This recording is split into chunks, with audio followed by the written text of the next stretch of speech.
Assalamualaikum warahmatullahi wabarakatuh. Halo teman-teman semuanya, perkenalkan nama saya Arinta Widya Kasutami dengan NIM 14014222212 dari jurusan Pendidikan Guru Sekolah Dasar Fakultas Ilmu Pendidikan Universitas Negeri Semarang. Di sini saya akan menjelaskan dan memaparkan beberapa materi yang dibahas di mata kuliah umum literasi digital dan kemanusiaan. Selamat menyaksikan! Jadi dalam mata kuliah umum literasi digital dan kemanusiaan ini membahas 7 topik. Topik pertama yaitu hubungan manusia dengan teknologi, kemudian topik kedua ada dampak positif dan negatif teknologi, topik ketiga ada konsep dan pemanfaatan Internet of Things dan Big Data, topik keempat ada konsep dan pemanfaatan Artificial Intelligence, ada topik kelima yaitu konsep dan pemanfaatan e-commerce, kemudian topik keenam membahas etika dunia siber, dan topik terakhir atau topik ketujuh membahas aturan hukum tentang informasi dan transaksi elektronik. Topik 1 hubungan manusia dengan teknologi. Teknologi menurut Paul W. Fort adalah ilmu terapan yang telah dikembangkan lebih lanjut dan memiliki perangkat keras maupun lunak yang merupakan manifestasi kekuasaan terhadap alam, manusia, dan kebudayaannya. Teknologi pada hakikatnya meliputi paling sedikit 7 unsur, yaitu alat-alat produktif, senjata, wadah, makanan dan minuman, pakaian dan perhiasan, tempat berlindung dan perumahan, serta alat-alat transportasi. Perkembangan teknologi yang begitu pesat berdampak pada ketertinggalan masyarakat apabila mereka tidak mampu beradaptasi. Ini berdampak pada munculnya era disrupsi. Disrupsi adalah sebuah inovasi yang akan menggantikan seluruh sistem lama dengan cara-cara baru. Disrupsi berpotensi menggantikan pemain-pemain lama dengan yang baru. Disrupsi menggantikan teknologi lama yang serba fisik dengan teknologi digital yang menghasilkan sesuatu yang benar-benar baru dan lebih efisien, dan juga lebih bermanfaat. Topik 2 dampak positif dan negatif teknologi. Kemudian selanjutnya dampak positif teknologi. Munculnya berbagai platform media, baik media massa ataupun media sosial, jelas memudahkan kita untuk mendapatkan informasi yang diperlukan. Informasi tersebut bisa berupa teks, gambar, gambar bergerak, desain grafis, suara, musik, dan juga interaktivitas. Televisi, radio, koran, dan majalah memang masih menjadi pilihan untuk mendapatkan informasi. Tetapi saat ini sepertinya perangkat smartphone menjadi pilihan utama karena mampu mendapatkan informasi sekaligus juga berkomunikasi. Perkembangan literasi digital menyadarkan kita akan potensi perkembangan teknologi informasi dan komunikasi yang terus berubah sehingga termotivasi untuk mengevaluasi dan mempelajari kemajuan teknologi ini sebagai dasar untuk belajar sepanjang hayat. Kemampuan dan peran literasi digital memotivasi kemampuan kita agar bisa beradaptasi dan mengantisipasi perkembangan literasi digital sehingga bisa melaksanakan dan menjalani aktivitas kehidupan sehari-hari secara mandiri dan lebih percaya diri. Penghematan waktu dan keakuratan data menjadi kelebihan praktis dari fungsi perkembangan literasi digital. Integrasi pemahaman serta proses evaluasi pun akan mempermudah penggunaan akses digital untuk mendukung suatu kegiatan dalam pencapaian luaran suatu kegiatan yang sesuai dengan harapan. Mengenai melek teknologi dan media, erat kaitannya dengan kompetensi literasi digital. Kemampuan literasi apapun itu selalu berkaitan dengan kompetensi. Terdapat 5 dampak positif kompetensi dari literasi digital, yaitu kemampuan menggunakan teks, alat, dan teknologi untuk mengakses informasi dan hiburan. Yang kedua, kecakapan dalam berpikir kritis, menganalisis, dan mengevaluasi data. Kemudian mampu mengkomposisikan pesan dalam praktik yang kreatif, kemudian kemampuan untuk berefleksi dan berpikir etis, dan berpartisipasi aktif dalam aksi sosial baik secara individual ataupun melalui usaha kolaborasi dengan berbagai pihak. Dampak negatif teknologi berdampak pada keamanan digital, kualitas hidup, dan di bidang ekonomi dan politik. Topik 3 konsep dan pemanfaatan Internet of Things dan Big Data. Kemudian Internet of Things atau IoT didefinisikan sebagai sebuah penemuan yang mampu menyelesaikan permasalahan yang ada melalui penggabungan teknologi dan dampak sosial.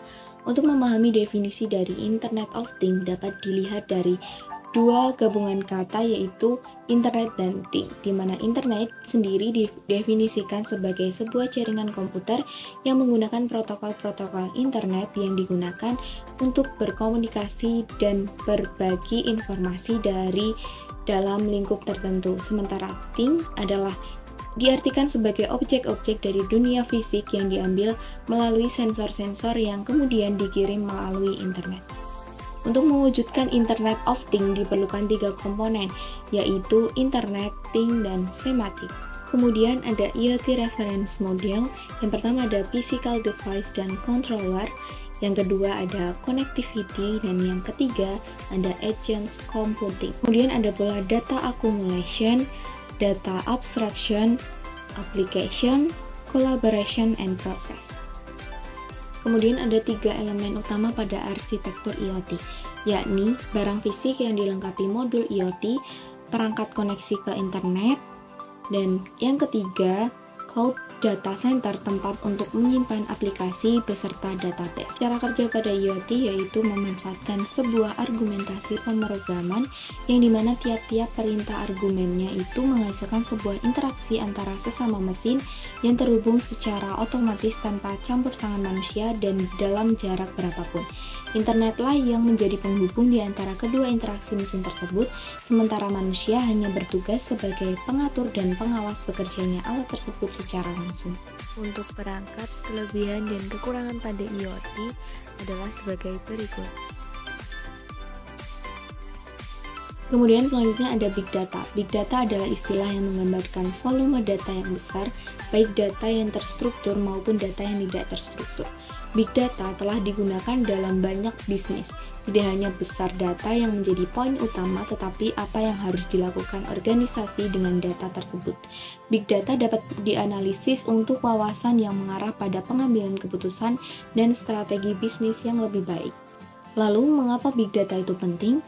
Pentingnya Big Data tidak hanya berputar pada jumlah data yang organisasi miliki, tetapi hal yang penting adalah bagaimana mengolah data internal dan eksternal. Kita dapat mengambil data dari sumber manapun dan menganalisisnya untuk menemukan jawaban yang diinginkan dalam bisnis. Seperti yang pertama, pengurangan biaya, pengurangan waktu, pengembangan produk baru dan mengoptimalisasi penawaran produk, kemudian pengambilan keputusan yang cerdas. Kemudian ada beberapa konsep Big Data. Teman-teman bisa melihat gambar di samping ini. Topik 4 Konsep dan Pemanfaatan Artificial Intelligence. AL dapat diartikan kecerdasan buatan.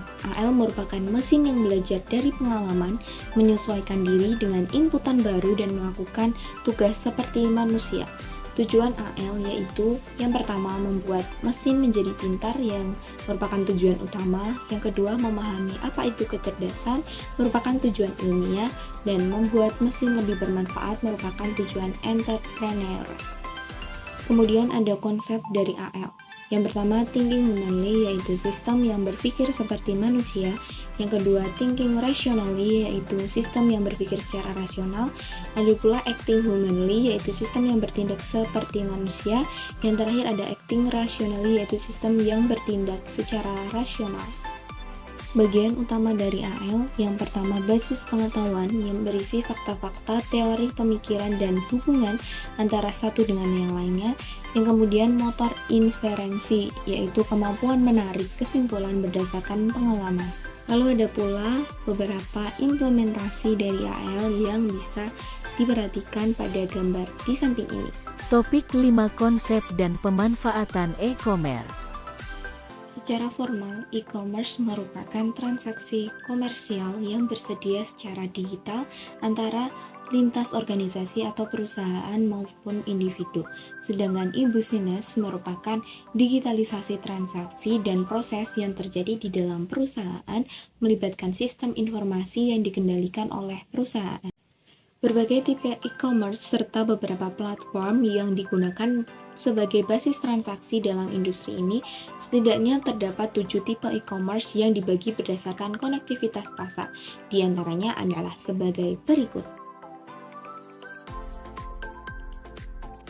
Lalu ada 8 fitur unik teknologi e-commerce. Yang pertama, tersedia masif dan mudah ditemui, mencapai pasar global, kemudian standar lebih umum, ada pula keragaman informasi, interaktif, kedalaman informasi, kostum, dan teknologi sosial. Topik 6 Etika Dunia Siber. Panduan dasar dalam bermedia sosial. Yang pertama, menjaga privasi, yaitu tidak dengan mudah memberikan informasi data diri di media sosial. Kemudian jaga keamanan akun dengan membuat kata sandi yang cukup sulit untuk ditebak dan mengubahnya secara berkala. Kemudian menghindari hoaks dengan tidak mudah percaya dengan berita yang diterima sebelum melakukan klarifikasi. Dan menyebarkan hal positif, tetaplah menyebarkan informasi positif sekaligus di media sosial eksklusif. Kemudian gunakan seperlunya, gunakan media sosial untuk meningkatkan produktivitas diri dan sadari jika sudah terjadi ketergantungan. Lalu ada 6 hal yang pantang dilakukan di media sosial. Yang pertama, memulai kritik, yang kedua curhat masalah pribadi, yang ketiga mengejek orang lain dan menyebut namanya, yang keempat menjelekkan orang tanpa menyebut nama, berbagi foto pesta gila-gilaan, dan bersikap terlalu ekstrim. Beberapa hal yang harus diperhatikan terkait etika dalam dunia siber, yaitu hargai orang lain. Yang kedua, apa yang kamu posting atau unggah itu adalah cerminan diri dan pribadi kamu. Kemudian, jangan mengunduh konten bajakan di internet. Ada pula jangan melakukan plagiat. Kemudian hargai privasimu dan orang lain. Dan yang terakhir, berpikir kritis. Topik 7 Aturan Hukum tentang Informasi dan Transaksi Elektronik. Berikut ini adalah skema hubungan hukum dan teknologi. Ruang lingkup dan penjabaran pasal 2 UU ITE. Pemanfaatan teknologi informasi dan transaksi elektronik ini berdasarkan dengan asas-asas berikut ini. Yang pertama yaitu asas kepastian hukum, yang kedua asas manfaat, yang ketiga asas kehati-hatian, yang keempat asas itikat baik, dan yang terakhir asas kebebasan memilih teknologi atau netral teknologi. Untuk penjelasan lebih lanjut, teman-teman bisa melihat gambar di samping ini.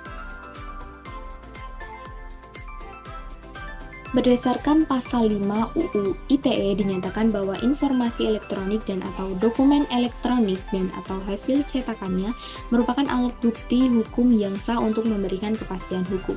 Khusus untuk informasi elektronik dan atau dokumen elektronik berupa hasil intersepsi atau penyadapan atau perekaman yang merupakan bagian dari penyadapan harus dilakukan dalam rangka penegakan hukum atas permintaan kepolisian, kejaksaan, atau institusi lain yang kewenangan ditetapkan berdasarkan undang-undang. Contohnya, KPK diberi kewenangan penyadapan berdasar UU Nomor 19 Tahun 2019.